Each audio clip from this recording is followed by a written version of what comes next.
మనందరి అభిమాన నాయకుడు జాతీయ పార్టీ అధ్యక్షులు గౌరవ ముఖ్యమంత్రి గారు శ్రీ నారా చంద్రబాబు నాయుడు గారికి యువ నేత, తెలుగుదేశం పార్టీ భవిష్యత్తు నేత, తెలుగుదేశం పార్టీ జాతీయ ప్రధాన కార్యదర్శి శ్రీ నారా లోకేష్ బాబు గారు, వేదిక పైన వేదిక ముందున్నటువంటి తెలుగుదేశం పార్టీ కుటుంబ సభ్యులారా, తెలుగుదేశం పార్టీ పుట్టి 43 సంవత్సరాలు పూర్తి చేసుకొని 44వ సంవత్సరంలోకి అడుగుపెట్టాం. ఈ 43 సంవత్సరాల సుదీర్ఘ ప్రయాణంలో అధికారంలో ఉంటే ప్రభుత్వం ద్వారా ప్రజలకి మేలు చేశాం, ప్రతిపక్షంలో ఉంటే ప్రజల పక్షాన పోరాటం చేసి ప్రభుత్వంపై ఒత్తిడి తెచ్చి ప్రజల సమస్యల పరిష్కారానికి దారి చూపినటువంటి పార్టీ తెలుగుదేశం పార్టీ.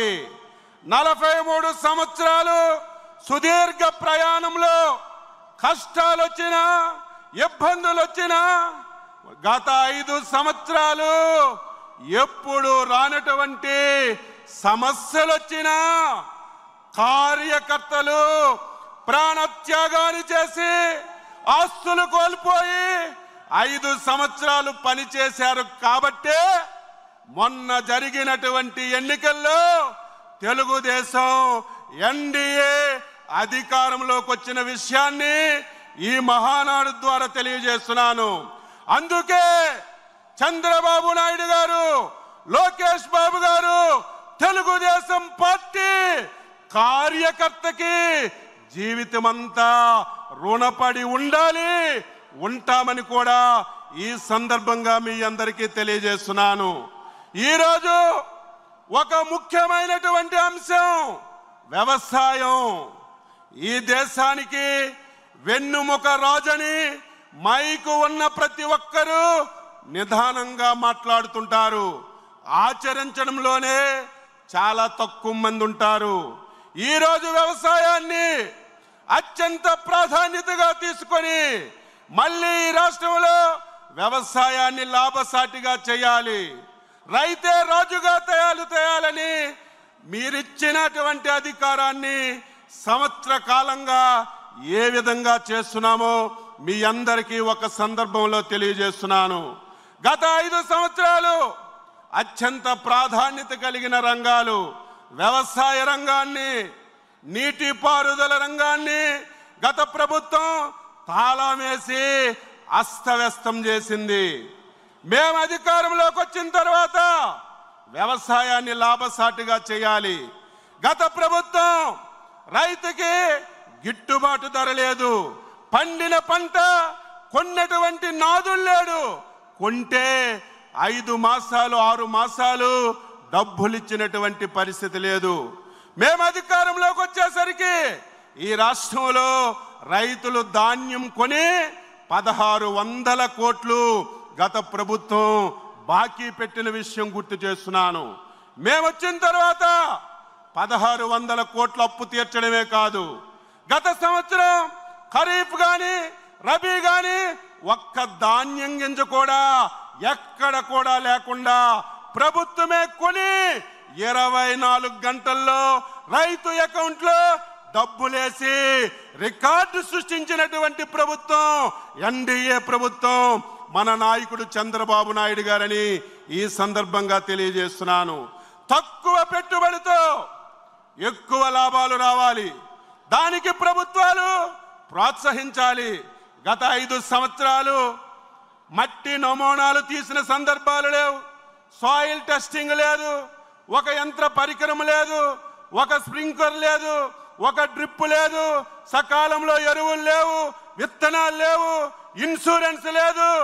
ఎప్పుడైనా ప్రకృతి విపత్తులు వస్తే ఆదుకున్నటువంటి సందర్భాలు 5 సంవత్సరాల్లో మనం ఎప్పుడూ చూడలేదు. ఈ సంవత్సరంలోనే మొత్తం సమూలమైనటువంటి మార్పులు తీసుకొస్తున్నాం. వ్యవసాయం అంటే ప్రతి ఒక్కరూ వరి మీదే ఆధారపడుతున్నాం. కానీ దానివల్ల రైతుకు మేలు జరగడం లేదు. అందుకే చంద్రబాబు నాయుడు గారు దీన్ని మనం డైవర్ట్ చేయాలి. ఈరోజు రాయలసీమ ఉంది.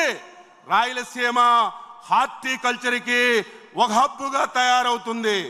ఈరోజు రాష్ట్రంలో 24 పంటలు 11 క్లస్టర్లుగా తయారు చేశాం. అందులో రాయలసీమలో 9 పంటల్ని ప్రాధాన్యతగా తీసుకొని రేపు భవిష్యత్తులో ఇక్కడ హార్టికల్చర్ని అభివృద్ధి చేయాలని ప్రయత్నం చేస్తున్నాం. రైతుకి యంత్ర పరికరాలు మళ్ళీ చంద్రబాబు నాయకత్వంలో ప్రారంభించాం. ఈరోజు రాయలసీమ ఉంది, నీరు తక్కువగా వస్తుంది.